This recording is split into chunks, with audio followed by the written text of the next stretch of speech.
teman-teman semua, selamat datang di channel Klinik Ukom Nurse barengan dengan aku Meike Gea. Teman-teman, di channel ini kita bakal membahas soal dan pembahasan seputar uji kompetensi nurse. Tapi di channel ini kita bakal membahas soal berdasarkan logika. Jadi bukan cuma hafalan doang ya teman-teman. Nah, di setiap episode kita bakalan membahas 2 soal aja. Tapi kalau misalnya teman-teman merasa 2 soal ini masih kurang, aku udah menyediakan e-book. Jadi di dalam e-book ini ada 5 soal, 2 soal dan pembahasan yang ada di video ini, dan 3 soal tambahan yang aku kasih. Tapi e-book ini nggak gratis ya teman-teman. Aku menjualnya seharga minimal Rp1.000 aja. Tapi aku merekomendasikan teman-teman baru membelinya kalau merasa cocok dengan cara kita belajar di channel ini, oke? Jadi teman-teman nonton sampai di akhir video, nanti aku akan beritahukan cara bagaimana supaya dapat membeli e-booknya. Oke, langsung aja kita masuk ke soal nomor 1. Nah, di layar teman-teman sudah ada soal pertama. Aku kasih waktu 1 menit untuk mengerjakannya ya, dimulai dari sekarang.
Oke, waktunya udah habis ya teman-teman. Jadi soal ini membahas topik tentang apa?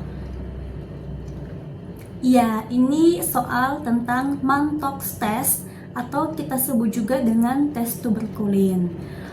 Sebelum kita bahas opsi jawabannya, teman-teman harus paham dulu nih tentang konsep dari Mantoux test ini. Jadi kita bahas pakai logika dulu ya teman-teman. Nah, tes Mantoux itu gunanya untuk mendeteksi apakah di dalam tubuh seseorang sudah ada kuman yang namanya Mycobacterium tuberculosis. Jadi untuk mendeteksi apakah kuman ini sudah ada atau belum di dalam tubuh seseorang. Nah, bagaimana cara melakukannya? Yaitu dengan menyuntikkan protein kuman atau PPD ke dalam kulit. Kalau teman-teman masih bingung, aku kasih analogi sederhananya begini ya. Sekarang coba bayangkan kalau tubuh kita itu sebagai sebuah negara. Kemudian ada yang namanya sistem imun kita. Jadi sistem imun itu kita anggap sebagai intelijen lah atau polisi militer. Lalu ada juga yang namanya kuman TBC. Jadi kuman ini kita anggap sebagai teroris kelas kakap lah ya. Nah, tes Mantoux itu ibaratnya kita menyebarkan atau menyuntikkan selebaran foto DPO, daftar pencarian orang, ke dalam kulit pasien. Jadi si DPO ini adalah protein kuman tadi atau PPD. Oke, kalau tubuh pasien itu udah pernah kemasukan TBC, maka si intelijen tadi, polisi-polisi militer tadi, atau juga sel imun itu, mereka bakalan langsung mengenali foto itu. Terus karena mereka kenal, nah maka si sel imun tadi mereka langsung heboh, terus berkumpul di lokasi suntikan tadi. Di situ mereka ngapain? Nah, di situ mereka membuat yang namanya barisan pertahanan yang ketat untuk mengepung area si DPO atau protein kuman tadi. Nah, akibat dari barisan pertahanan mereka ini yang menumpuk atau mereka bergerombolan itu, maka kulit di sekitar area suntikan tadi menjadi keras, terus juga menonjol dan tebal. Nah, tonjolan keras inilah yang kita sebut sebagai indurasi. Ingat ya, indurasi. Oke, sekarang kita kembali ke soal tadi ya teman-teman. Kita lihat apa yang terjadi kepada pasien setelah 72 jam penyuntikan. Oke, di kasus kita melihat ada data kemerahan atau eritema. Nah, apalagi yang kita temukan? Ya, tampak kebiruan pada bekas tusukan jarum atau kebiruan ini disebut sebagai ekimosis ringan. Dan yang ketiga, tidak teraba adanya tonjolan keras atau pembengkakan, tadi kita sebutnya sebagai apa? Indurasi. Ya betul ya, sebagai indurasi. Nah, di dalam kata kunci ada yang namanya indurasi. Tidak ada indurasi, itu artinya 0 mm, berarti nggak ada indurasi, berarti tonjolannya nggak ada, kemudian juga keras-kerasnya itu nggak ada. Kenapa ini penting ya teman-teman? Ini penting karena di dalam Montox test yang diukur hanyalah indurasinya saja atau tonjolan kerasnya. Sedangkan seperti kemerahan dan kebiruan itu bukanlah faktor penentu. Nah, sekarang kita kembali lagi ke analogi yang tadi ya. Karena tidak ada indurasi, itu artinya si intelijen tubuh pasien lagi santai-santai aja. Mereka itu sama sekali nggak mengenal si DPO tadi atau protein kuman tadi. Berarti pasien belum pernah kemasukan TBC. Ya betul ya. Oke, sekarang kita kembali ke soal lagi. Pertanyaannya adalah tentang interpretasi hasil. Kita lihat opsi jawaban satu persatu. Ingat ya, patokan kita tadi adalah indurasinya sama dengan 0 mm.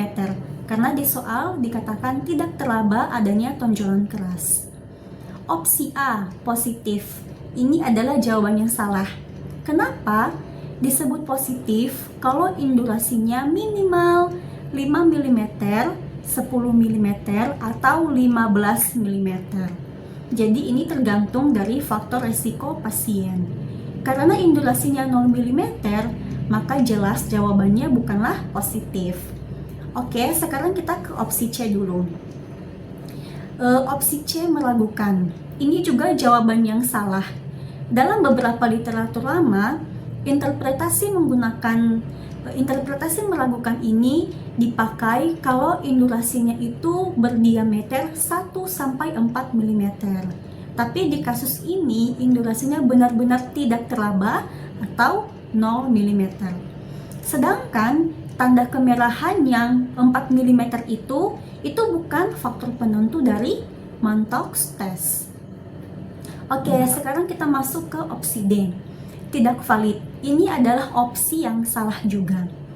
Tes dikatakan tidak valid kalau ada kesalahan dalam penyuntikan. Misalnya terlalu dalam atau juga bukan di intrakutan, sehingga tidak muncul gelembung di awal, atau pasien membaca hasil tes tuberkulinnya itu kurang dari 48 jam atau lebih dari 72 jam. Di soal kita melihat bahwa pembacaan hasil tesnya dilakukan setelah 72 jam penyuntikan. Jadi ini valid ya. Ini valid. Oke, yang terakhir untuk opsi E, positif palsu. Ini juga jawaban yang salah.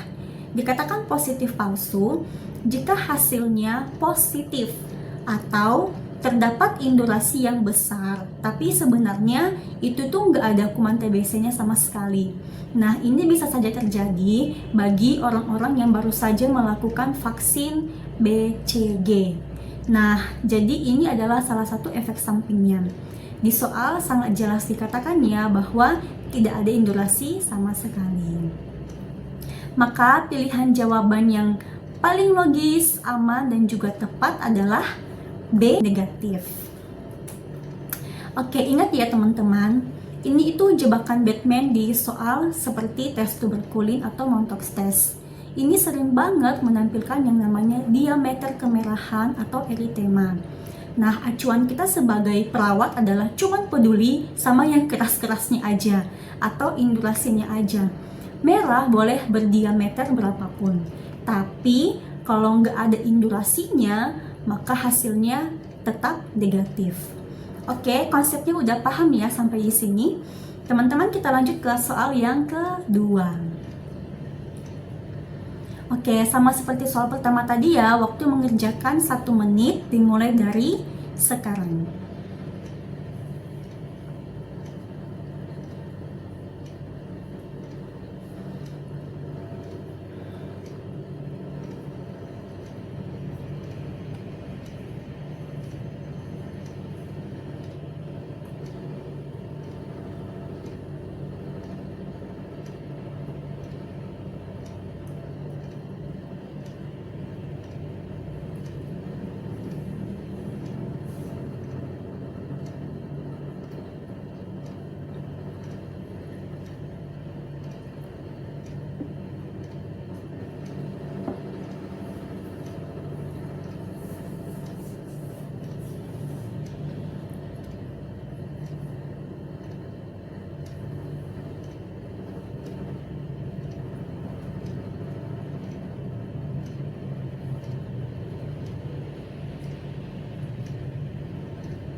Oke, waktunya udah habis ya teman-teman.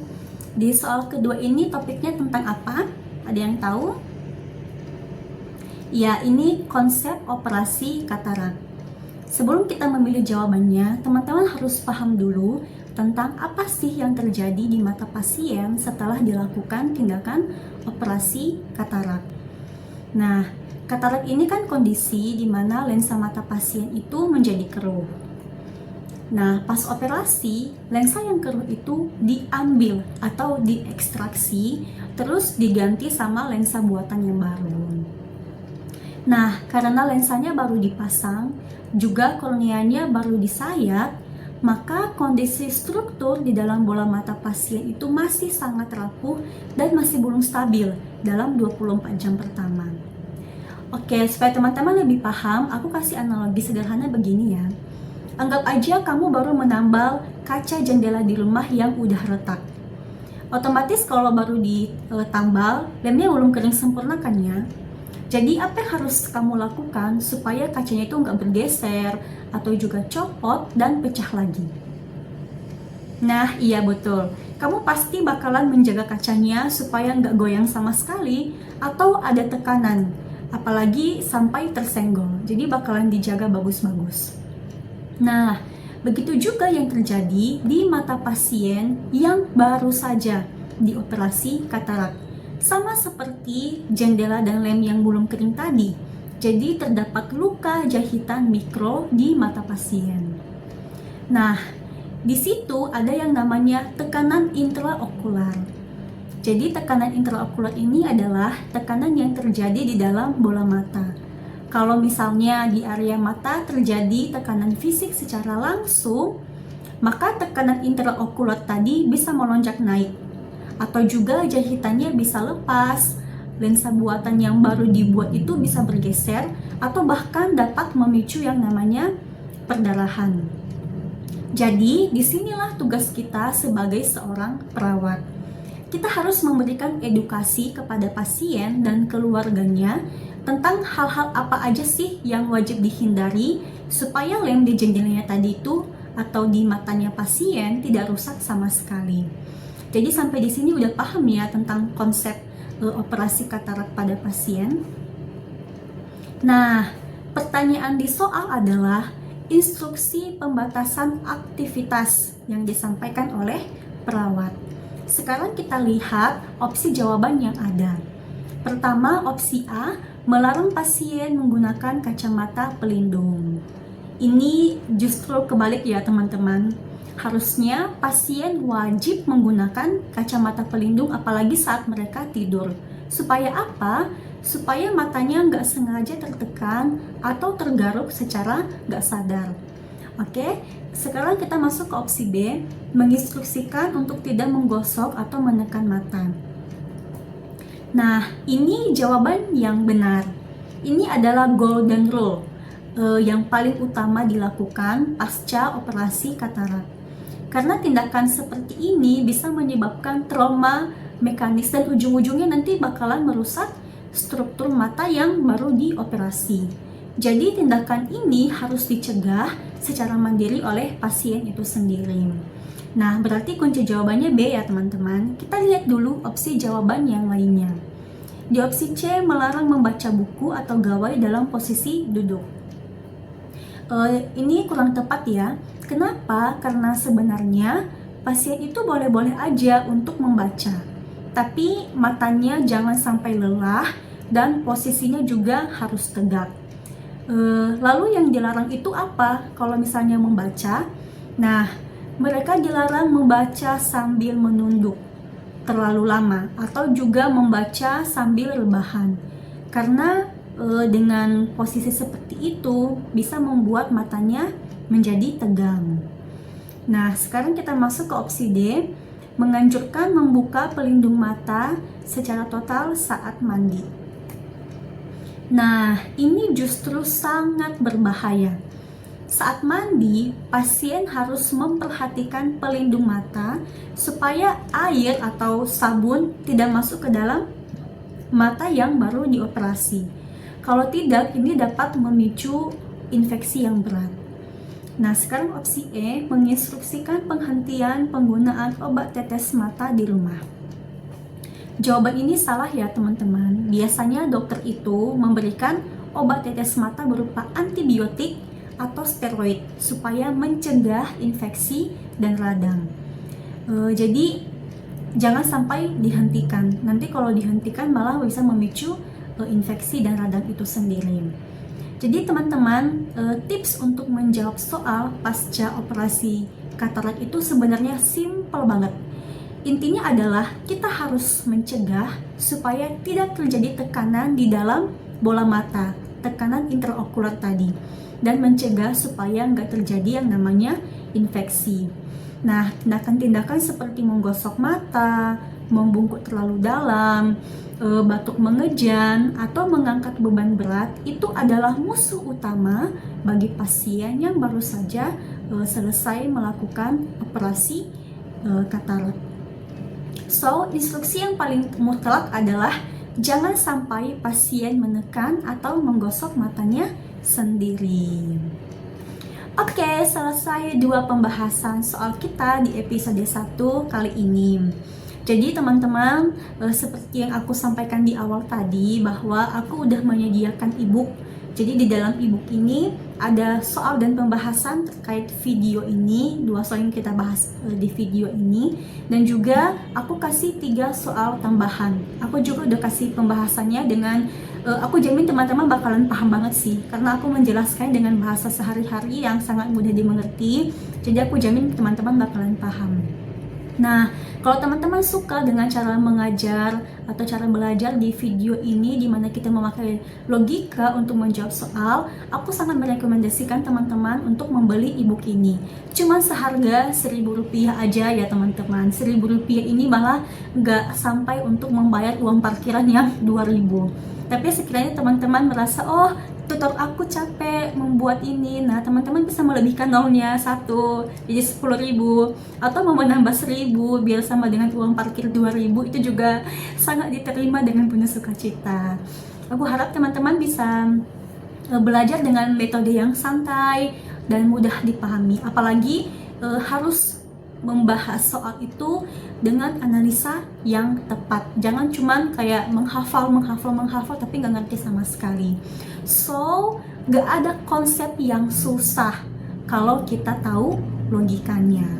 Teman-teman bisa cek deskripsi di grup bagaimana cara membelinya dengan melalui via email. Nanti teman-teman kirim email ke aku dan aku akan mengirimkan barcode untuk pembayarannya. Oke, aku Meka Gia. Sampai jumpa di episode klinik Ukomner selanjutnya. Tetap logis sampai lulus. Bye-bye.